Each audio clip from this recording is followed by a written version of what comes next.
Baik kakak-kakak, kita mulai saja kegiatan tetap nanya kali ini. Assalamualaikum warahmatullahi wabarakatuh. Waalaikumsalam warahmatullahi wabarakatuh. Alhamdulillahirabbil alamin. Hamdan katsiran thayyiban mubarakan fih kama yuhibbu rabbuna wa yardah. Asyhadu an la ilaha illallah wahdahu la syarikalah wa asyhadu anna Muhammadan abduhu wa rasuluh la nabiyya ba'dah.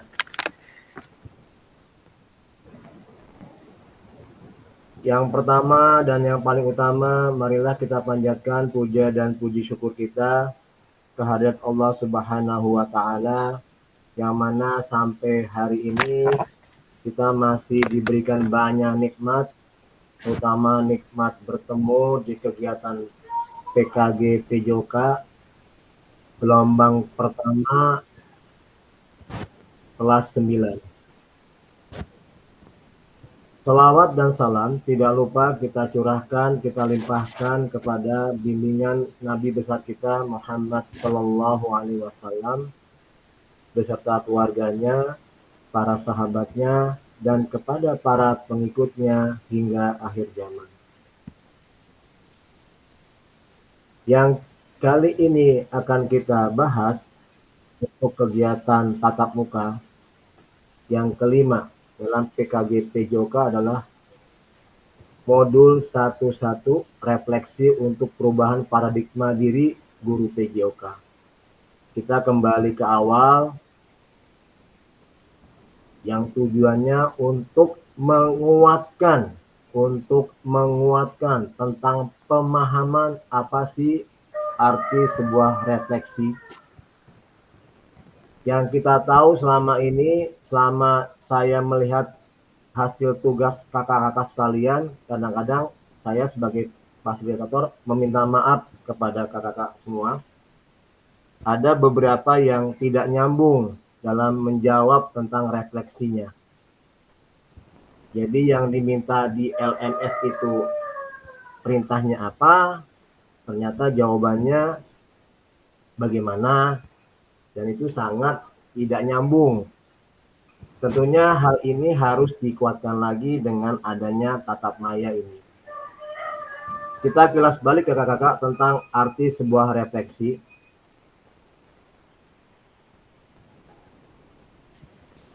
Sebelumnya, seperti biasa, saya sebagai fasilitator mengingatkan tentang kesepakatan bersama. Yang pertama, menyalakan kamera. Yang kedua, mematikan mikrofon, hadir seutuhnya, menghargai waktu bersama, maksimalkan fitur chat, klik raise hand sebelum bertanya. Gangguan teknis adalah hal wajar. Yang kedua, tujuan dari kegiatan ini adalah tujuan luasnya memfasilitasi pembelajaran PJOK yang berpusat pada murid atau peserta didik secara efektif, bermakna, menyenangkan, dan refleksif. Capaian akhir dari modul ini adalah 1. Guru mampu bersikap reflektif, melaksanakan profesinya sebagai guru PJOK sehari-hari. Tujuan capaian pembelajaran dari modul ini adalah setelah menyelesaikan modul refleksi, saya ulangi, setelah menyelesaikan modul refleksi untuk paradigma perubahan diri guru PJOK, peserta diharapkan mampu 1. Memahami konsep dan pentingnya melakukan refleksi dan hubungannya dengan keperpihakan pada murid atau peserta didik. 2. Mengimplementasikan menulis refleksi menggunakan model refleksi yang berbeda. Tentunya kakak sudah mengetahuinya melalui LMS. Ada beberapa refleksi yang bisa kakak gunakan untuk kegiatan dalam pembelajaran PJOK. Tujuan dari sesi kita kali ini adalah Peserta dapat menganalisis tulisan refleksi yang sudah dilakukan selama ini.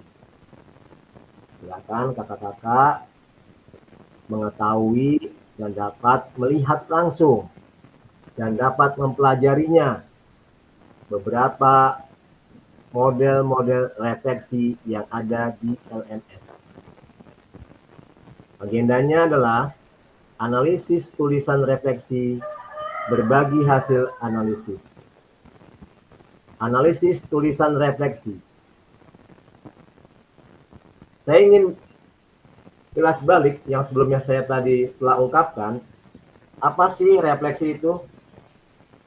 Refleksi itu bagi guru adalah sebuah proses di mana teori, praktek, keyakinan, serta tindakan yang secara sadar dan sengaja dilakukan untuk meningkatkan peran guru dalam profesinya sebagai seorang yang profesional. Selama melakukan refleksi, guru akan selalu berlatih untuk berpikir kritis dan belajar sepanjang hayat. Itu arti refleksi. Kemudian apa yang harus kita lakukan pada kegiatan refleksi? Sebetulnya sudah sering kita lakukan dalam kehidupan sehari-hari, memikirkan tentang apa yang sudah terjadi, apa yang membuat itu terjadi, bagaimana kita menghadapi atau mengatasi kejadian tersebut. Dalam peran kita sebagai guru, fokus kita adalah merefleksikan sesuatu yang berhubungan dengan dunia pendidikan. Dapat dilihat dari sisi bagaimana bertemunya antara teori dengan praktek untuk meningkatkan kesadaran kita atas praktek pembelajaran yang kita lakukan. John Dewey dalam McGregor dan Cartwright tahun 2011 mengatakan bahwa refleksi adalah alat yang sangat penting untuk membantu kita menjadi seorang guru yang selalu memikirkan tentang apa konsekuensi dari tindakan atau praktek pembelajaran yang kita lakukan. Dewey mengelompokkan guru berdasarkan tindakan yang diambil menjadi dua. Pertama, tindakan rutin. Yang kedua, tindakan reflektif. Jadi kakak-kakak selama ini sebagai pendidik, apakah bekerja sebagai suatu yang rutinitas atau kegiatan yang memang harus ada refleksinya?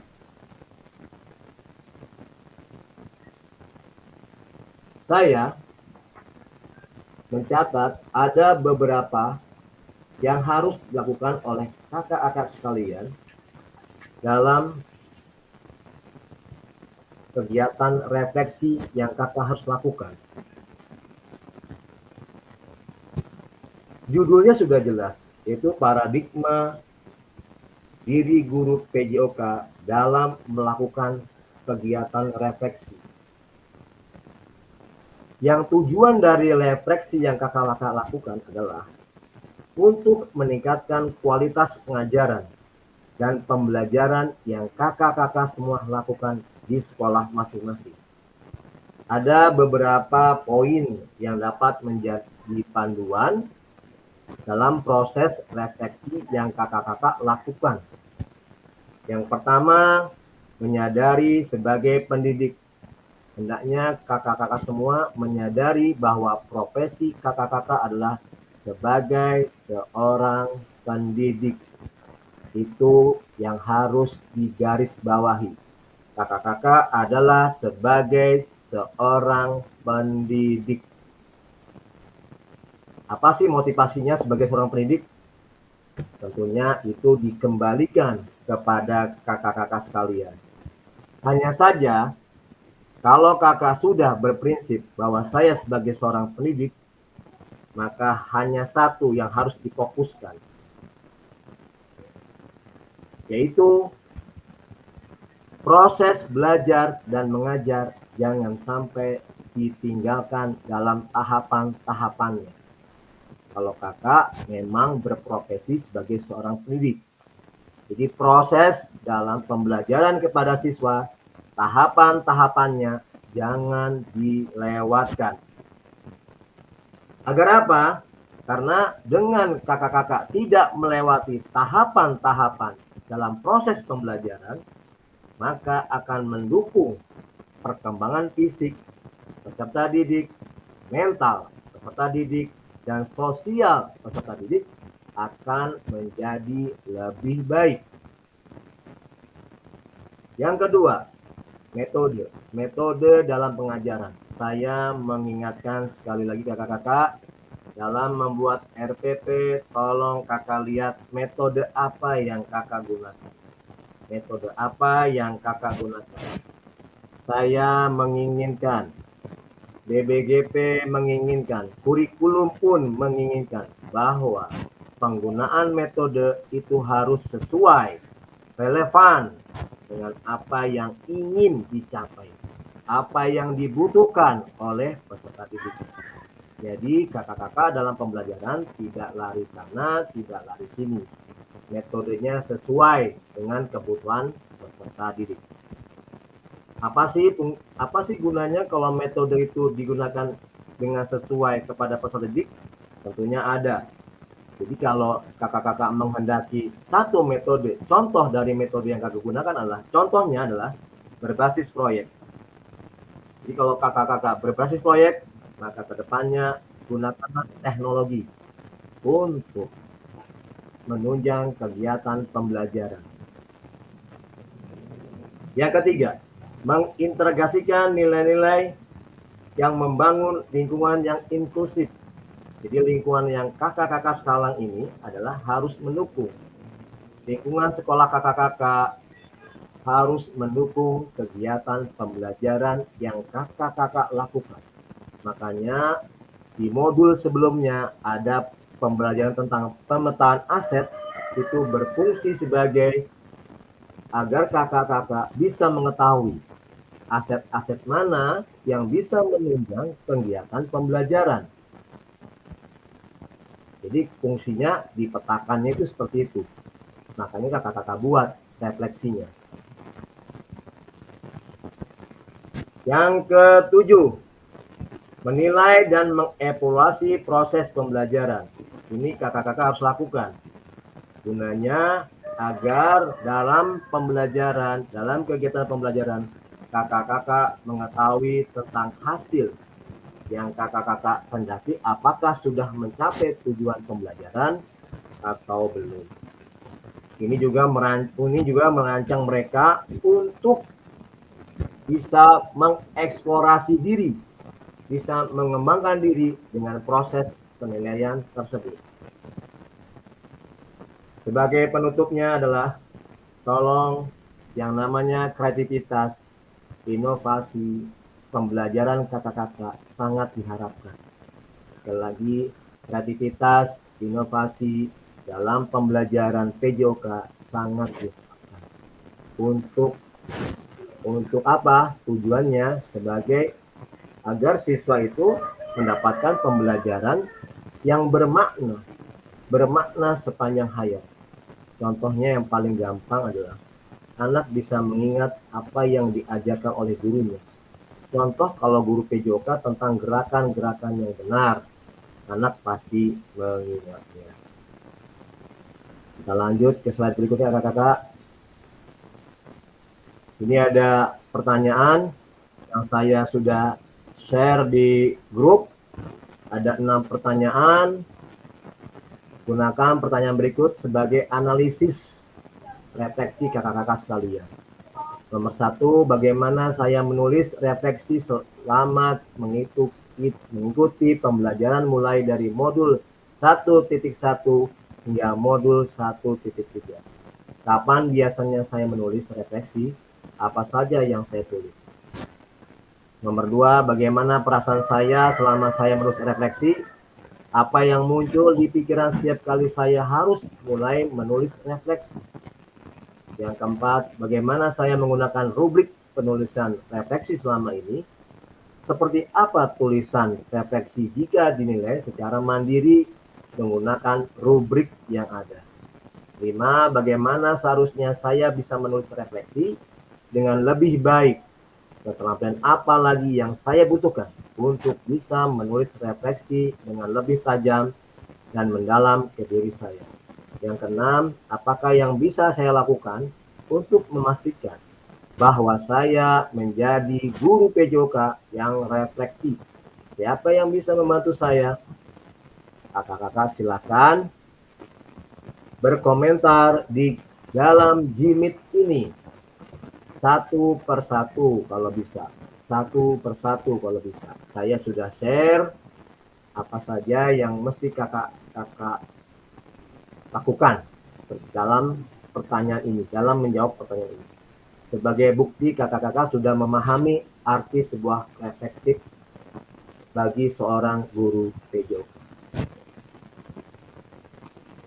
Silakan kakak-kakak, ada yang mau men-share hasil dari tulisan kakak-kakak? Silakan satu persatu. Jadi yang hadir hari ini saya harapkan bisa berkomentar. Silakan Kak Acuy. Ya, saya nomor 1 ya Pak. Semua Kak, dari nomor 1 sampai nomor 6 Kak. Oh 1 sampai 6, oh belum beres. Siap. Nomor 1 dulu deh. Siap. Ya. Di share Kak, di share screen ada Kak, share screen boleh?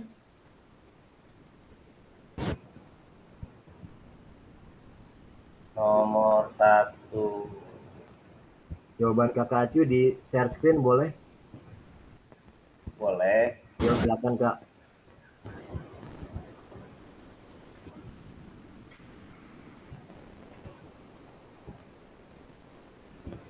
Ya.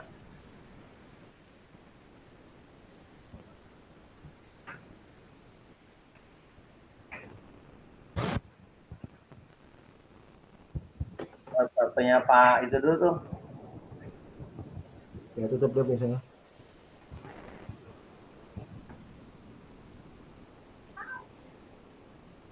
Ini punya pasnya Pak Ahmad.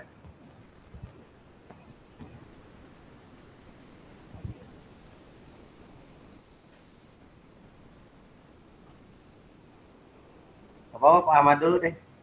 Mas apa? Pak Ahmad tuh. Siapa itu? Ahmad Rahmadi. Iya. Pak Ahmad Rahmadi, boleh. Ya. Oke. Assalamualaikum warahmatullahi wabarakatuh. Waalaikumsalam warahmatullahi wabarakatuh. Halo, di ini dulu. Mana sih ini ya? Itu ternyata no, orangnya no. No, di belakang no. Oke. Hah? Jadi iya pakai Google Slide. Di sini tadi kan pertanyaan nomor 1, bagaimana saya menulis refleksi selama mengikuti pelajaran mulai dari modul 1.1 hingga 1.3. Kapan saya menulis refleksi, kapan saja saya tulis refleksi. Jadi di sini udah saya simpulin. Pertama, saya harus tahu langkah menulis refleksi dulu. Di sini setiap sesi pembelajaran, setelah setiap modul, saya langsung ambil waktu untuk merenungkan apa yang saya telah pelajari. Terus mencatat poin-poin penting, pengalaman dan perasaan saya terhadap materi yang disampaikan. Terus langsung ke waktu untuk menulis refleksi. Ya, setelah setiap modul saya menyelesaikan setiap modul 1.1 hingga 1.3. Terus habis itu mencatat refleksi saya untuk membantu saya mengingat detail yang lebih segar.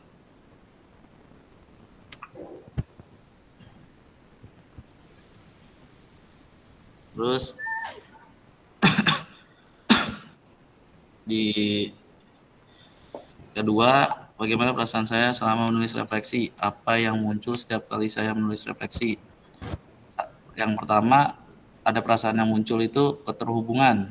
Saat merenungkan pengalaman, saya mungkin merasa lebih terhubung dengan materi dan dengan sesama peserta pelatihan. Yang kedua, ada pernyataan kepuasan. Menyaksikan kemajuan saya, baik dalam pemahaman teori maupun praktik, bisa memberikan rasa puas yang mendalam. Terus di sini juga ada apa yang muncul setiap kali menulis refleksi. Yang pertama, poin pembelajaran. Setiap modul atau sesi pelatihan pasti mengandung poin-poin penting yang ingin saya catat, seperti teknik pengajaran baru atau strategi manajemen kelas. Terus pengalaman pribadi, cerita-cerita pribadi tentang interaksi dengan siswa atau rekan guru, serta bagaimana perasaan saya saat menerapkan hal-hal baru. Yang ketiga, apa saja yang menurut saya yang menjadi lebih baik berkaitan dengan menulis refleksi, hal apa yang menjadi tantangan. Nah, di sini ada dua kesimpulan hal yang menjadi lebih baik. Yang pertama, pemahaman mendalam. Menulis refleksi membantu saya memahami materi lebih dalam, memungkinkan Anda mengaitkan teori dengan praktik. Terus yang kedua, keterampilan menulis. Latihan rutin dalam menulis refleksi dapat meningkatkan kemampuan komunikasi saya, baik dalam tulisan maupun lisan. Ketiga, kesadaran diri. Refleksi mendorong saya untuk lebih menyadari kekuatan dan kelemahan saya sebagai pendidik, sehingga bisa merumuskan rencana pengembangan yang lebih baik. Yang keempat, peningkatan metode pengajaran. Dengan merefleksikan pengalaman, saya bisa menemukan metode yang lebih efektif dalam mengajar dan mengelola kelas. Kelima, peningkatan motivasi. Mencatat kemajuan dan keberhasilan kecil dapat meningkatkan motivasi untuk terus belajar dan berkembang. Untuk tantangannya yang dihadapi, pertama waktu. Menyisihkan waktu untuk menulis refleksi di tengah kesibukan pelatihan dan kegiatan lainnya bisa menjadi tantangan tersendiri. Kedua, keterbatasan ekspresi. Terkadang sulit untuk menemukan kata-kata yang tepat untuk menggambarkan pengalaman dan perasaan, terutama jika pengalaman itu kompleks. Ketiga, kritik diri. Menyadari kekurangan dan kesalahan dalam pengajaran bisa menimbulkan perasaan tidak nyaman atau bahkan frustasi. Keempat, konsistensi. Menjaga konsistensi dalam menulis refleksi setiap kali setelah pelatihan bisa sulit, terutama jika saya merasa kelelahan. Kelima, menerapkan pembelajaran. Terkadang menerapkan pelajaran dari refleksi ke dalam praktik nyata bisa menjadi tantangan, terutama jika menghadapi situasi yang berbeda di lapangan. Pertanyaan selanjutnya, bagaimana saya menggunakan rubrik penulisan refleksi selama ini? Seperti apa tulisan refleksi jika dinilai secara mandiri menggunakan rubrik yang ada? Ini saya kesimpulannya menggunakan rubrik penulisan refleksi. Yang pertama, memahami kriteria rubrik. Bacalah dan pahami setiap kriteria dalam rubrik seperti kejelasan, kedalaman refleksi, relevansi pengalaman, serta penggunaan bahasa yang baik. Kedua, tulis refleksi. Ketika menulis, gunakan kriteria tersebut sebagai panduan. Misalnya, pastikan pengalaman yang dicatat relevan dengan pembelajaran yang telah saya ikuti. Ketiga, evaluasi diri. Setelah menulis, evaluasi tulisan saya berdasarkan kriteria yang ada. Berikan skor untuk setiap aspek dan tulisan alasan di balik skor tersebut. Keempat, identifikasi area perbaikan. Lihat di mana saya mendapatkan skor lebih rendah dan cari tahu bagaimana cara peningkatan aspek tersebut dalam penulisan refleksi berikutnya. Nah, di sini ada contoh penilaian refleksi. Judul refleksi, pengalaman mengajar melalui pendekatan keterampilan dalam PJOK. Di sini ada poin-poinnya, kejelasan 1 sampai 5. Di sini penjelasan tentang pendekatan yang digunakan cukup jelas, namun ada beberapa istilah yang mungkin perlu diuraikan lebih lanjut. Kedua, kedalaman refleksi 1 sampai 5. Poinnya ada 5. Menggambarkan perasaan dan pemikiran mendalam mengenai pengalaman mengajar, termasuk tantangan yang dihadapi dan bagaimana mengatasinya. Ketiga, relevansi pengalaman 1 sampai 5. Semua pengalaman yang dibagikan relevan dengan pelatihan dan menunjukkan penerapan teori dalam praktik. Keempat, penggunaan bahasa 1 sampai 5. Di situ ada poin terakhirnya 3. Bahasa yang digunakan cukup baik, tetapi ada beberapa kalimat yang kurang efektif dan dapat disusun ulang untuk kejelasan yang lebih baik. Jadi di sini saya sudah menilai 4, 5, 5, 3. Di situ ada skornya 17 dari 20 total penilaian. Nah, jadi kesimpulan dari semuanya, refleksi ini dari pertanyaan tadi, refleksi ini menunjukkan bahwa pengalaman mengajar melalui pendekatan keterampilan dalam PJOK sangat berharga. Meskipun ada beberapa tantangan, pemahaman yang diperoleh dari pelatihan telah membantu saya menerapkan metode yang lebih baik dalam pengajaran. Ke depan, saya perlu lebih memperhatikan penggunaan istilah yang jelas dan memperbaiki struktur kalimat dalam tulisan refleksi. Nah, selanjutnya bagaimana seharusnya saya bisa menulis refleksi dengan baik? Terus keterampilan apa lagi yang saya butuhkan untuk bisa menulis refleksi dengan lebih tajam dan lebih mendalam ke diri saya? Sini cara menulis refleksi dengan baik. Pertama, tetapkan tujuan refleksi. Maksudnya bagaimana? Tentukan apa yang ingin saya capai melalui refleksi tersebut. Misalnya, apakah saya ingin memahami pengalaman tertentu, mengevaluasi metode pengajaran, atau merencanakan perbaikan. Yang kedua, gunakan pertanyaan pemandu. Mulailah dengan pertanyaan-pertanyaan pemandu seperti, pertama, apa yang saya pelajari dari pengalaman ini? Kedua, apa yang berhasil dan apa yang tidak? Ketiga, bagaimana perasaan saya selama proses ini. Ketiga, jujur dan terbuka. Luangkan waktu untuk merenungkan perasaan dan pemikiran saya dengan jujur. Keterbukaan ini akan membantu saya menemukan wawasan yang lebih dalam. Keempat, detailkan pengalaman. Sertakan contoh spesifik dan pengalaman saya dalam mengajar. Misalnya, cerita tentang interaksi dengan siswa atau bagaimana saya menghadapi tentang tantangan tertentu. Kelima, refleksi kritis. Berlatih berpikir kritis terhadap pengalaman saya. Tanyakan pada diri sendiri apa yang dapat dilakukan berbeda dan mengapa. Nah, di sini ada keterampilan yang diperlukan dari pertanyaan, jawabannya, kesimpulannya, kemampuan analisis. Kembangkan kemampuan untuk menganalisis pengalaman secara kritis. Pertimbangkan faktor-faktor yang mengaruhi keberhasilan atau kegagalan dalam pengajaran. Kedua, keterampilan komunikasi. Tingkatkan kemampuan menulis saya dengan membaca dan menulis lebih banyak. Pelajari berbagai gaya penulisan dan cara menyampaikan pemikiran dengan jelas dan efektif. Ketiga, keterampilan observasi. Latih kemampuan observasi saat mengajar. Catat momen-momen penting dan reaksi siswa untuk memperkaya refleksi saya. Keempat, kesadaran diri. Tingkatkan kesadaran diri untuk mengenali emosi dan reaksi saya terhadap situasi tertentu. Ini akan membantu saya menulis refleksi yang lebih mendalam. Kelima, penerimaan terhadap umpan balik. Belajar menerima umpan balik dari rekan sejawat atau mentor tentang tulisan saya. Hal ini dapat membantu saya melihat perspektif yang berbeda dan memperbaiki tulisan. Jadi kesimpulannya, dengan menerapkan langkah-langkah ini dan mengembangkan keterampilan yang diperlukan, saya akan mampu menulis refleksi yang lebih tajam dan mendalam, yang pada akhirnya akan membantu saya menjadi pendidik yang lebih baik dalam bidang PJOK. Nah, yang terakhir terakhir apa bukan ya?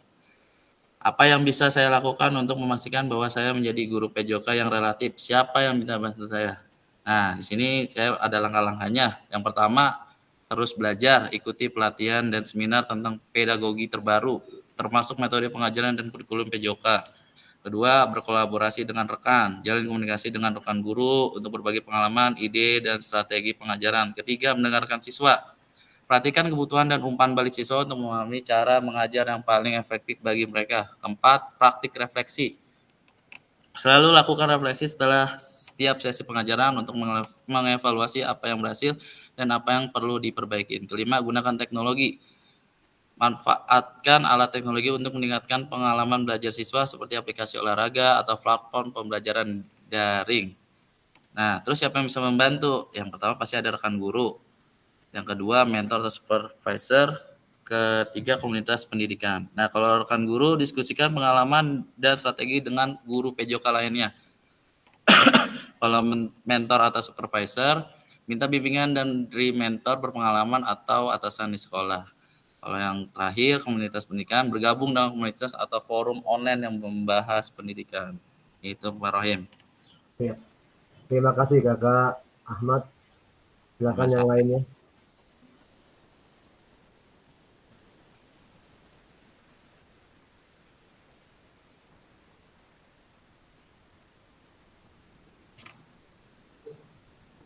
Silakan yang lain kakak-kakak. Pak Cuy. Izin Kak Rohim, nih lagi di puncak sinyal putus-putus pakai handphone saya nih. Siap Kak, siap. Siap. Silakan Kak Fauji. Kak Ajis Fauji silakan.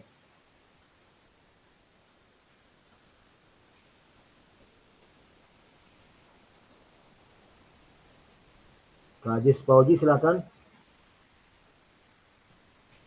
Dinyalain dulu mic-nya Kak. Kak Fauji dinyalakan dulu mic-nya.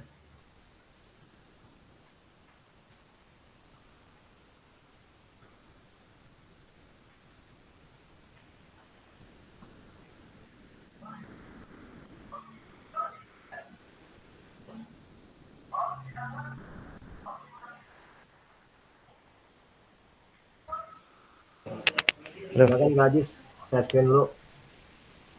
Iya ini nggak ketemu.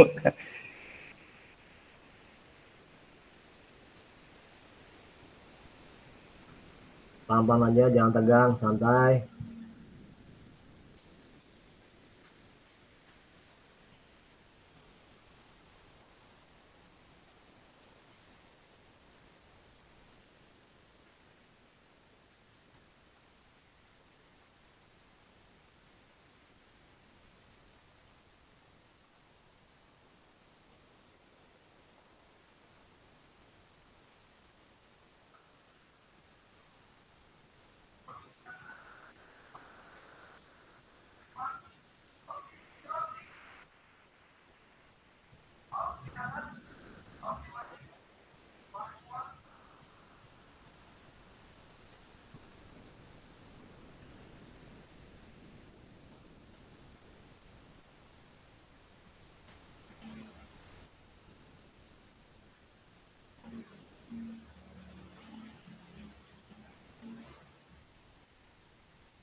Jadi kenapa saya tekankan sebagai hasil untuk kakak-kakak mengungkapkan hasil dari tulisan refleksi kakak-kakak tentang kegiatan unit yang sekarang ini kita lakukan.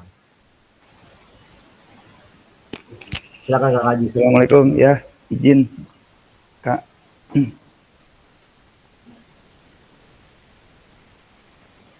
Izin menjawab soal yang telah diberikan oleh Kak Rohim. Ini saya akan memaparkan hasil dari pemahaman saya. Yang pertama, bagaimana saya menulis refleksi selama mengikuti pembelajaran mulai dari modul 1.1 hingga modul 1.3. Yang pertama, selama mengikuti refleksi pembelajaran modul 1.1 hingga 1.3, memberikan gambaran yang baik untuk memahami lebih dalam tentang materi yang telah dipelajari dan mengidentifikasi bagaimana pengalaman tersebut mempengaruhi pemahaman serta perkembangan diri, terutama diri sendiri. Mulai dari pengalaman atau materi secara analisis perasaan dan reaksi, hubungan dengan pengetahuan dan pengalaman sebelumnya, evaluasi dampak pada pembelajaran, rencana tindakan ke depan, dan akhir refleksi dengan kesimpulan singkat atau pernyataan tentang apa yang dipelajari dari proses ini dan bagaimana kita merasakannya secara keseluruhan. Dengan refleksi akan lebih terstruktur, mendalam, dan bermanfaat untuk pengembangan dan pembelajaran diri sendiri dan orang lain atau untuk peserta didik. Yang berikutnya, kapan biasanya saya menulis refleksi? Biasanya saya menulis refleksi setelah sesi pembelajaran atau pertemuan. Yang kedua, setelah memahami kesulitan atau tantangan. Yang ketiga, setelah menyelesaikan tugas atau proyek.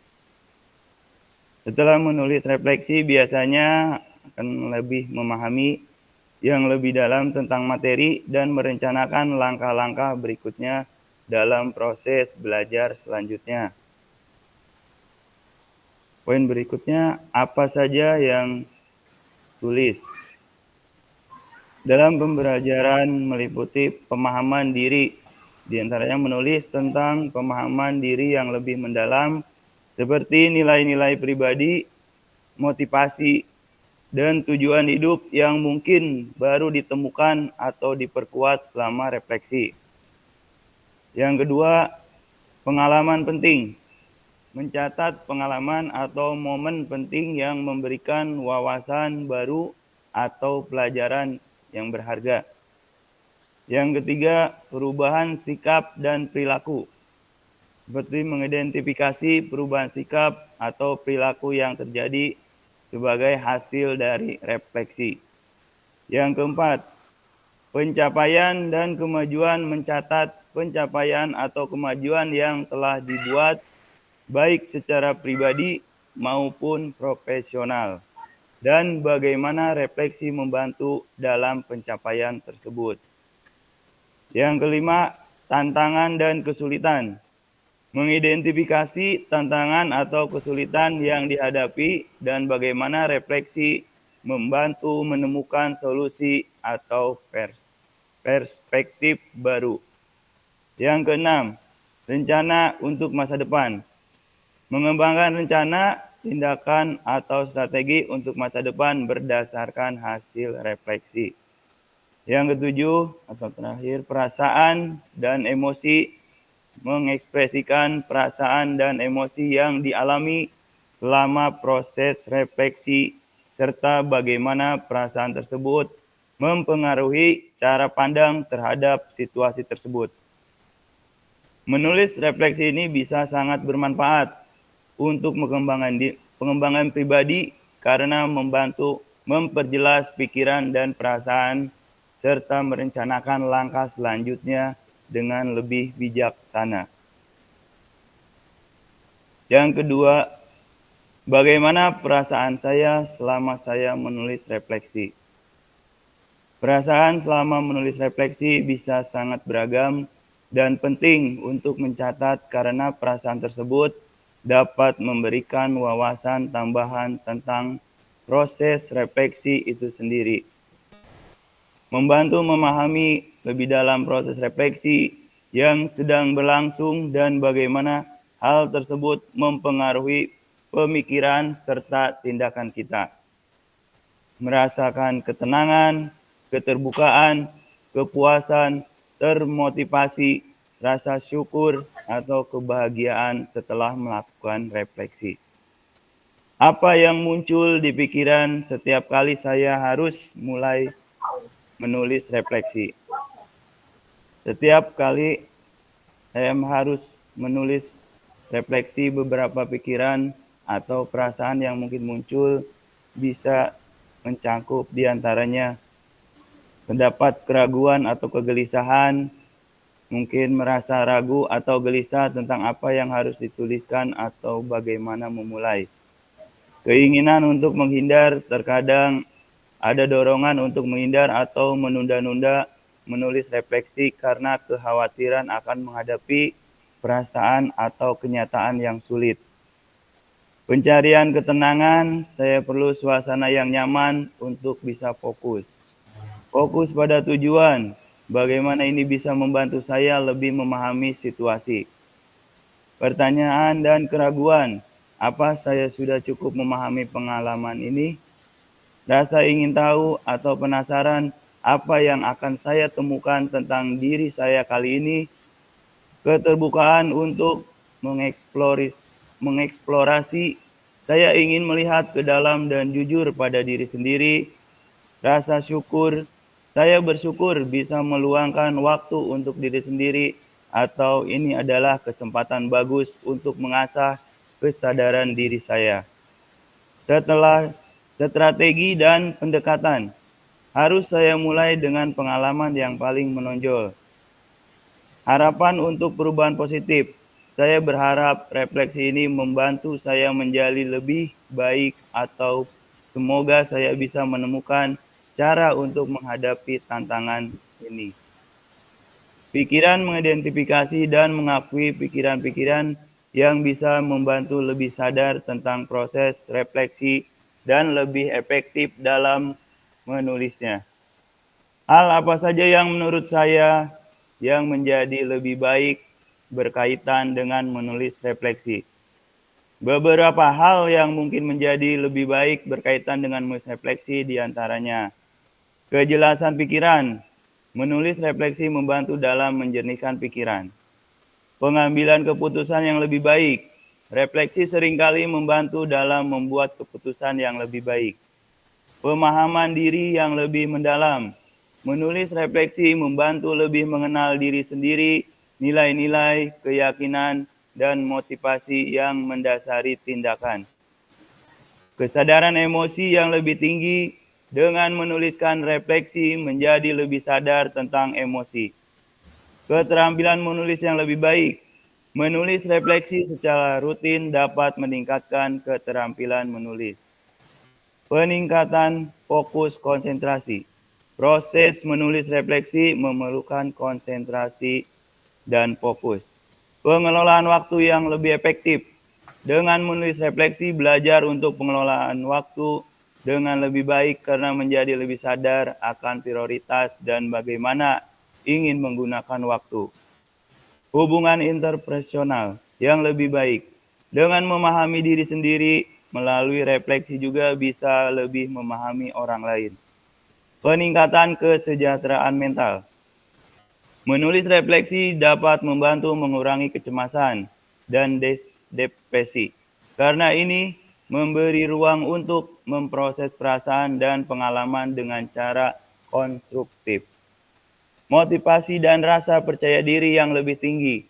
Dengan mencatat pencapaian dan kemajuan melalui refleksi, bisa meningkatkan motivasi dan rasa percaya diri melihat sejauh mana telah berkembang.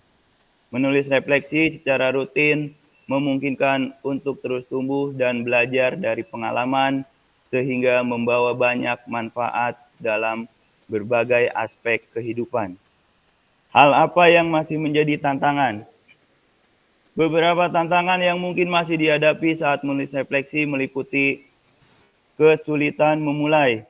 Memulai tulisan refleksi bisa menjadi tantangan terutama jika merasa tidak tahu harus mulai dari mana atau jika ada banyak pikiran yang ingin diungkapkan. Keterbukaan dan kejujuran diri. Kadang sulit untuk benar-benar jujur pada diri sendiri saat menulis refleksi, terutama jika harus menghadapi kenyataan yang tidak nyaman atau mengakui kesalahan. Menghadapi emosi yang sulit, menulis refleksi bisa memunculkan emosi yang kuat atau sulit seperti rasa sakit, marah, atau kecewa yang bisa membuat proses refleksi terasa menantang. Menghindari penghakiman diri, mungkin sulit untuk menulis refleksi tanpa menghakimi diri sendiri secara keras, terutama ketika menyoroti kesalahan atau kegagalan pribadi. Memproses informasi yang berlebihan. Ketika terlalu banyak hal yang harus direnungkan, memproses semuanya dalam satu sesi refleksi bisa terasa membebani sehingga sulit untuk fokus dan menyusun pemikiran dengan jelas. Menghubungkan refleksi dengan tindakan nyata, tantangan lain adalah menerjemahkan wawasan dari refleksi menjadi tindakan nyata atau perubahan perilaku dalam kehidupan sehari-hari. Mengenali tantangan ini adalah langkah pertama dalam mengatasi dan dengan latihan serta kesabaran. Bagaimana saya menggunakan rubrik penulisan refleksi selama ini? Penggunaan rubrik penulisan refleksi berikut adalah cara-cara mungkin melakukan secara ini. Yang pertama, sebagai panduan struktur, mungkin menggunakan rubrik untuk membantu menyusun refleksi bisa mencangkup pembukaan yang jelas, tubuh yang berisi analisis atau refleksi mendalam, dan penutupan yang menyimpulkan temuan atau rencana tindakan. Kedua, mengukur kedalaman refleksi, menghubungkan pengalaman dengan teori yang memastikan bahwa tidak hanya berada di permukaan, tetapi juga menggali lebih dalam ke dalam pemikiran perasaan. Tiga, menjaga fokus pada tujuan. Rubrik bisa membantu tetap fokus pada tujuan refleksi, misalnya untuk memproses pengalaman tertentu, meningkatkan pemahaman diri, atau mengidentifikasi area untuk pengembangan lebih lanjut. Evaluasi diri, mungkin menggunakan rubrik untuk mengevaluasi diri setelah menulis refleksi. Meningkatkan kualitas penulisan, mungkin menggunakan untuk memastikan bahwa tulisan jelas, logis, dan bebas dari kesalahan yang mengganggu pembaca. Memastikan kehadiran elemen kritis, rubrik bisa membantu memastikan bahwa semua elemen penting refleksi ada seperti identitas perasaan, analisis situasi, dan rencana tindak lanjut. Sebagai alat umpan balik, menggunakan umpan untuk memahami bagaimana orang lain melihat kualitas refleksi dan di mana Anda bisa berkembang lebih lanjut. Meningkatkan konsistensi dan dalam penulisan, menciptakan standar penulisan yang membantu menjaga kualitas refleksi dari waktu ke waktu. Bisa merasa ada aspek rubrik yang kurang optimal atau bisa ditingkatkan, mungkin mempertimbangkan untuk menyesuaikan rubrik agar lebih sesuai dengan kebutuhan dan tujuan refleksi. Seperti apa tulisan refleksi jika dinilai secara mandiri menggunakan rubrik yang ada? Melibatkan memeriksa setiap elemen refleksi terhadap kriteria. Berikut adalah cara bisa menilai rubrik refleksi. Yang pertama, kejelasan dan fokus. Kriterianya, apa tulisan memiliki tujuan yang jelas? Apakah topik direfleksikan jelas dan fokus? Penilaian tulisan refleksi harus memiliki tujuan yang jelas, misalnya untuk memahami pengalaman tertentu atau untuk mengevaluasi tindakan yang telah dilakukan. Jika tulisan berfokus pada satu topik dan tidak menyimpang, bisa menilai diri dalam kategori. Analisis dan sintesis. Kriterianya apa? Mampu menganalisis situasi dengan baik, apakah bisa menghubungkan berbagai pengalaman atau konsep untuk mendapatkan wawasan baru. Penilaian menunjukkan kemampuan untuk menganalisis pengalaman secara kritis dan menghubungkan sebagai elemen untuk menyusun wawasan baru. Maka ini adalah kekuatan dalam refleksi. Setelah mengevaluasi setelah kategori di atas, bisa melihat di atas kekuatan dan kelemahan dalam menulis refleksi. Lanjut ke nomor 5, bagaimana seharusnya saya bisa menulis refleksi dengan baik. Menulis refleksi dengan lebih baik lagi bisa dipertimbangkan langkah-langkah berikut. Yang pertama, mulai dengan pertanyaan yang kuat. Kedua, refleksikan perubahan dan pertumbuhan. Ketiga, buat rencana tindakan. Keempat, minta umpan balik. Keterampilan apa lagi yang saya butuhkan untuk bisa merefleksi dengan lebih tajam dan mendalam ke diri saya? Nomor 1, keterampilan kesadaran. 2, keterampilan observasi. Ketiga, keterampilan empati. Keempat, keterampilan komunikasi. Kelima, keterampilan introspeksi. Keenam, keterampilan bertanya pada diri sendiri. Yang keenam, apa yang bisa saya lakukan untuk memastikan bahwa saya menjadi guru PJOK yang reflektif? Untuk menjadi guru PJOK yang reflektif, bisa melakukan beberapa langkah, diantaranya membuat jurnal pengalaman refleksi, tanya pada diri sendiri, kumpulkan umpan balik dari siswa, berkolaborasi dengan rekan guru, terapkan pembelajaran berbasis masalah, ikuti pelatihan dan workshop, gunakan teknologi untuk merefleksi, tentukan tujuan reflektif atau meningkatkan keterlibatan siswa atau mengembangkan pendekatan pengajaran. Yang kesembilan, kembangkan keterampilan mengajar yang beragam atau berbagai metode dan teknik pengajaran. Dengan menerapkan langkah-langkah ini, Anda bisa menjadi guru PJOK yang lebih reflektif, meningkatkan praktik pengajaran Anda, dan memberikan pengalaman belajar. Siapa yang bisa membantu saya?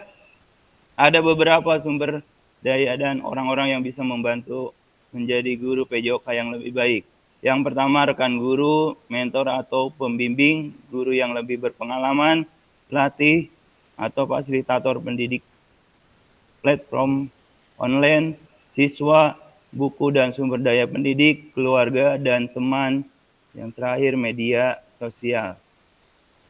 Terima kasih untuk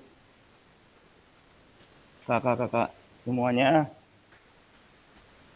Terima kasih Kakak Ajis yang sudah menyampaikan presentasinya. Silakan yang lain.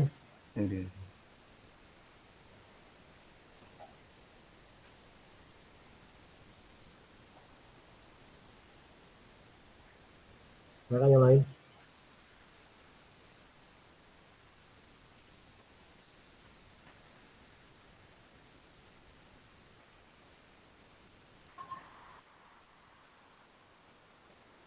Silakan Kak Yunianto untuk open mic.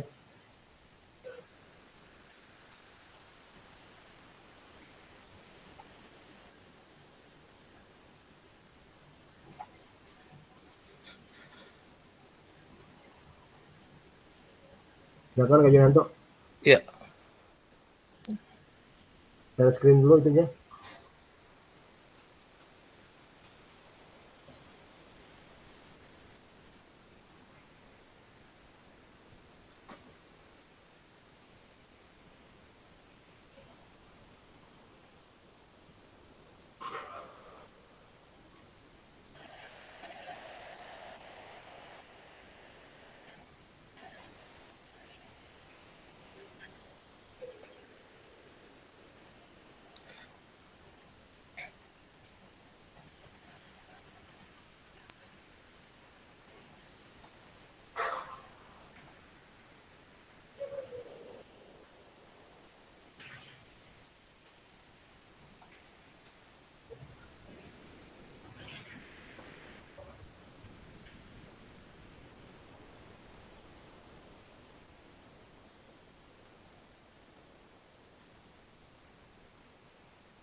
Jadi kegiatan PKG ini sangat sangat dibutuhkan untuk kakak-kakak semua bisa mempresentasikan hasil-hasil yang kakak telah tulis.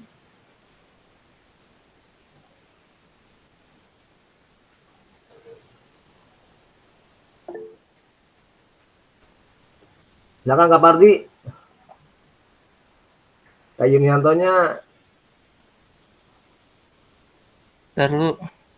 siap. Saya tunggu Kak, tenang. Santai. Kebuka nggak, Kak? Kak Pardi sabar ya. Kebuka nggak, Kak? Ya, sudah kebuka, silakan. Oke. Ya, Assalamualaikum Tapi warahmatullahi itu wabarakatuh. punya Pak Pardi tapi itu. Hah? Punya Pak Pardi itu.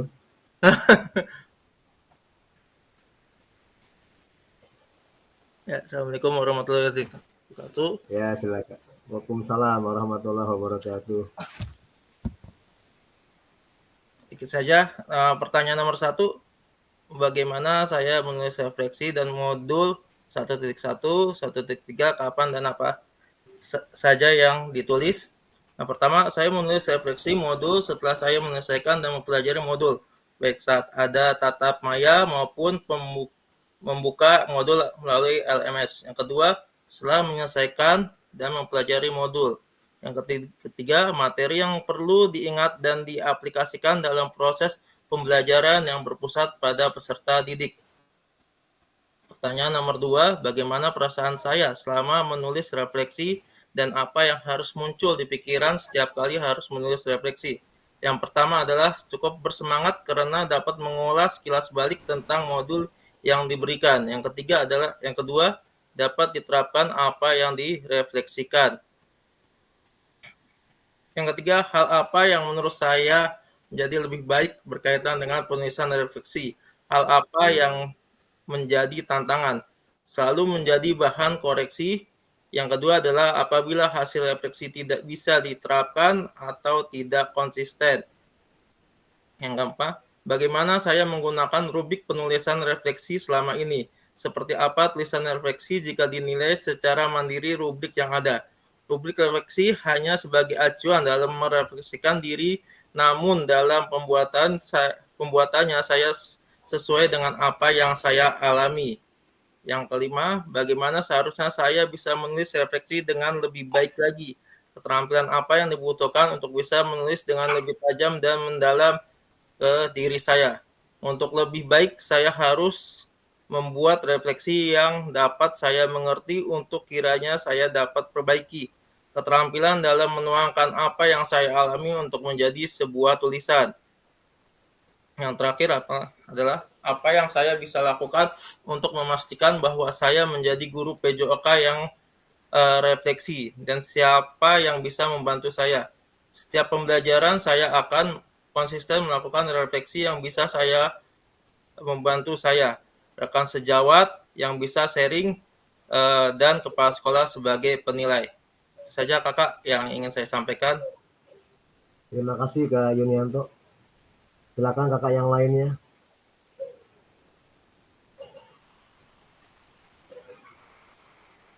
Kak Pardi, silakan.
Belum nyala Nah, mikrofonnya.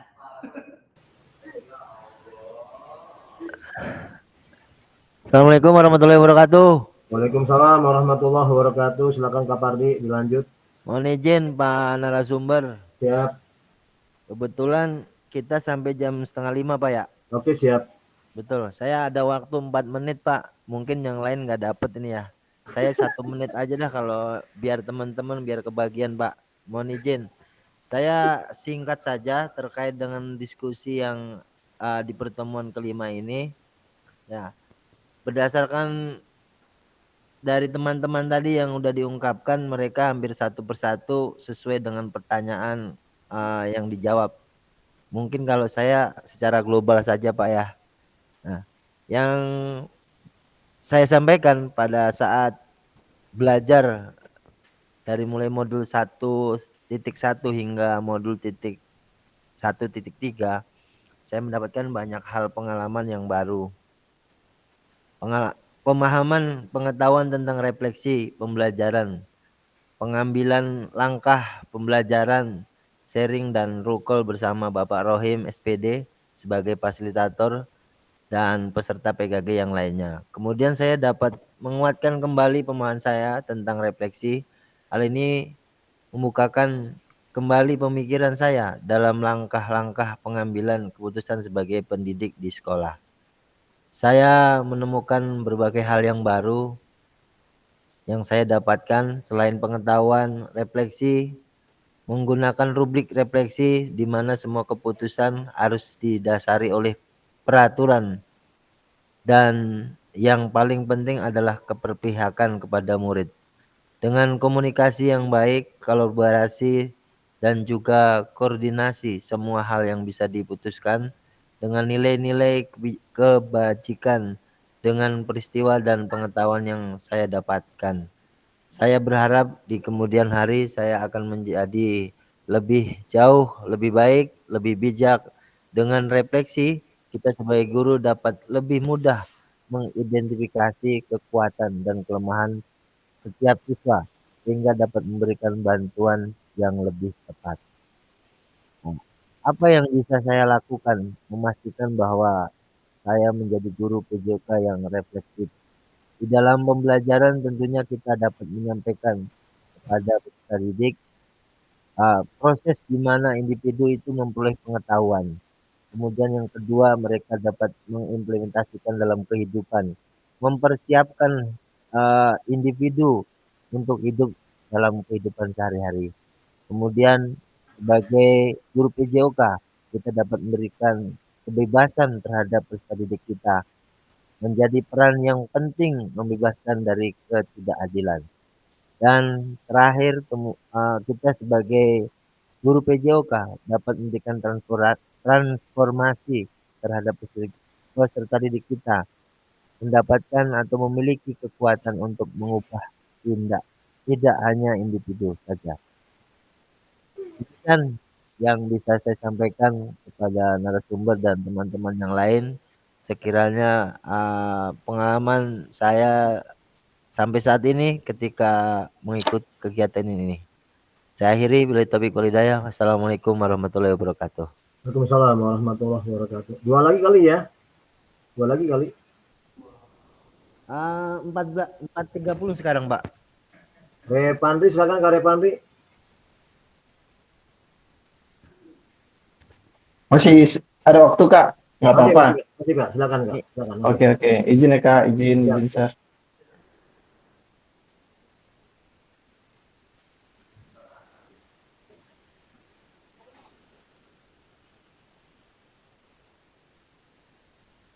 Singkat, padat Kak. Bentar, Kak.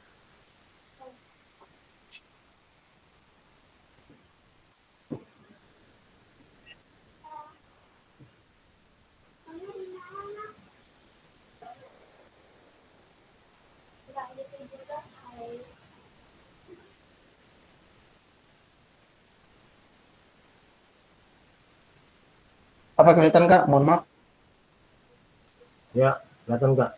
Silakan. Oke. Terima kasih, Kak. Oke, Assalamualaikum warahmatullahi wabarakatuh. Perkenalkan, nama saya Ren Fadri. mau coba mempresentasikan dari materi yang telah dari soal yang telah dikirimkan oleh Pak fasilitator. Oke Pak, Kak, ini pertanyaan pertama, bagaimana saya menulis refleksi selama mengikuti pembelajaran modul dari modul 1.1 hingga modul 1.3. Saya berusaha menyesuaikan dengan petunjuk yang ada di LMS. Kapan biasanya saya menulis refleksi? Biasanya saya menulis refleksi kalau di sekolah biasanya di jam istirahat atau di jam tidak ada jam mengajar. Kalau di rumah biasanya ketika ya anak-anak sudah istirahat atau lagi tidur. Terus apa saja yang saya tulis? Saya menyesuaikan dengan materi yang telah disampaikan oleh fasilitator. Berikut pertanyaan kedua, bagaimana perasaan saya selama saya menulis refleksi? Dalam penulisan refleksi, saya merasa mengevaluasi diri, pengalaman dalam mengajar, menyadari banyak yang harus diperbaiki dalam setiap proses pembelajaran. Apa yang muncul di pikiran setiap kali saya harus menulis refleksi? Ternyata khususnya saya masih banyak harus belajar dan harus mengembangkan diri untuk mengembangkan proses pembelajaran menjadi lebih baik. Terus pertanyaan ketiga, hal apa saja yang menurut saya yang menjadi lebih baik berkaitan dengan menulis refleksi?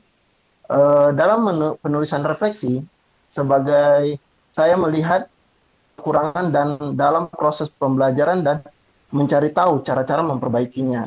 Terus, hal apa yang menjadi tantangan? Tempat penulisan refleksi masih belum banyak saya miliki. Kemudian penyusunan kata-kata dalam tulisan masih merasa kaku. Waktu dalam penulisan, karena dalam 1 minggu mengajar 30 jam, di rumah harus menunggu anak tidur. Ya, waktu untuk penulisan refleksi, Kak. Terus, pertanyaan keempat, bagaimana saya menggunakan rubrik penulisan refleksi selama ini? Rubrik menjadi ukuran dalam penulisan refleksi yang dikerjakan. Kemudian, seperti apa tulisan refleksi jika dinilai secara mandiri menggunakan rubrik yang ada? Dengan adanya rubrik, kita bisa mendapat ukuran yang membuat penilaian menjadi lebih efektif. Kemudian pertanyaan nomor 5, bagaimana seharusnya saya bisa menulis refleksi selama ini? Dalam penulisan refleksi, menjadikan rubrik menjadi acuan penilai, menjadikan pembelajaran yang berpusat pada peserta didik, membuat pembelajaran yang menyenangkan dan gampang dipahami siswa. Kemudian pertanyaan kedua dari yang kelima, keterampilan apa lagi yang saya butuhkan untuk bisa menulis refleksi dengan lebih tajam dan mendalam ke diri saya? Keterampilan untuk bisa mengintrospeksi diri, keterampilan untuk bisa memecahkan masalah, keterampilan untuk menulis dengan jelas. Kemudian pertanyaan keenam, apa yang bisa saya lakukan untuk memastikan bahwa saya menjadi guru PJOK yang reflektif? Untuk bisa menjadi guru yang reflektif, saya harus terbuka, siap menerima kritikan dan masukan, dan siap dari siapapun, termasuk dari peserta didik. Saya juga harus sering merefleksikan setiap pembelajaran, mencari kekurangan yang harus diperbaiki. Siapa yang bisa membantu saya? Banyak yang bisa membantu saya dalam refleksi, seperti teman-teman guru, peserta didik, kepala sekolah, orang tua murid, pemanfaatan teknologi dan informasi yang ada dan tidak berhenti untuk belajar. Oke Kakak, terima kasih. Mungkin itu aja yang bisa saya sampaikan Kakak. Kakak, terima kasih Kak Repandri yang telah menyampaikan presentasinya. Mungkin kegiatan presentasi kita cukupkan. Kita lanjut ke slide berikutnya.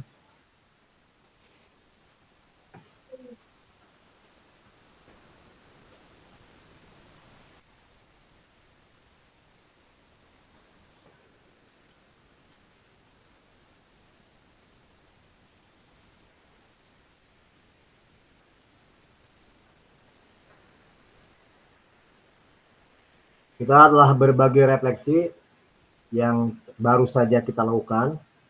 Kita lanjut pada akhir sesi kali ini. Saya harapkan sebagai fasilitator, kakak-kakak memahami konsep dan pentingnya melakukan refleksi dan hubungannya dengan keperpihakan pada murid.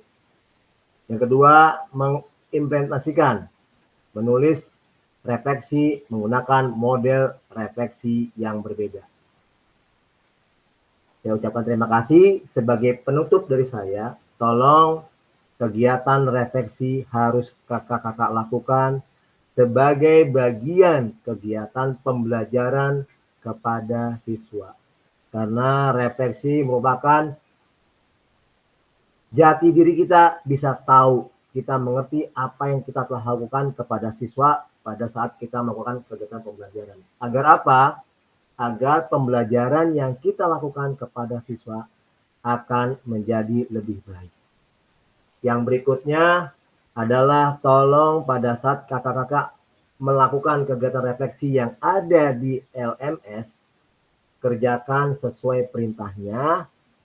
Apa yang dimau oleh perintahnya, jawabannya insya Allah pun akan nyambung.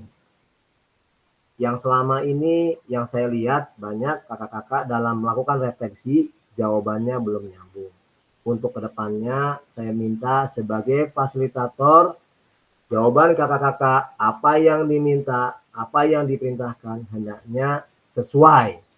Agar saya memberi nilainya pun cukup baik, dan sangat baik. Karena di situ ada rubriknya. Patokan kita sebagai fasilitator adalah dengan menggunakan rubrik. Baik kakak-kakak, saya ucapkan terima kasih atas kehadiran kakak-kakak dalam kegiatan tatap maya yang kelima ini. Semoga apa yang kita pelajari, apa yang kita diskusikan bermanfaat bagi kita semua. Satu hal itu. Yang kemudian kegiatan tatap maya yang kelima ini saya harapkan kakak-kakak sekali lagi lakukan kegiatan refleksi agar pembelajaran yang kita lakukan lebih bermakna. Sekian, terima kasih. Kurang dan lebihnya saya sebagai fasilitator meminta maaf. Sekali lagi meminta maaf yang sebesar-besarnya. Kita foto bersama kakak.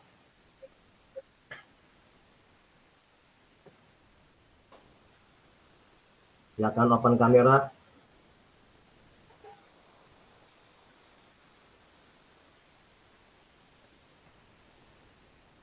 Satu, dua, tiga. Bebas kak. Satu, dua, tiga. Terima kasih kakak-kakak. Semoga hari ini menyenangkan, sehat walafiat selalu. Ingat, saya mengingatkan tanggal 24 September kita adakan kegiatan tatap maya yang ini. Tolong dibaca modulnya. Amin. Tolong dibaca modulnya. Silakan kakak-kakak untuk live dari ruang Zoom ini. Assalamualaikum warahmatullahi wabarakatuh. Waalaikumsalam warahmatullahi wabarakatuh. Waalaikumsalam warahmatullahi wabarakatuh. Rohimi Nuradanta. Kakak izin ya, izin keluar. Ya. Siap. Assalamualaikum. Assalamualaikum.